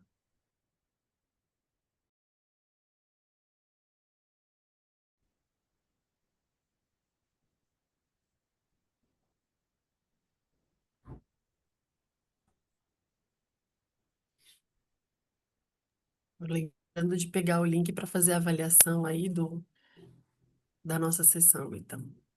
Eu vou desligar aqui, gente. Tchau, tchau. Bom evento para vocês.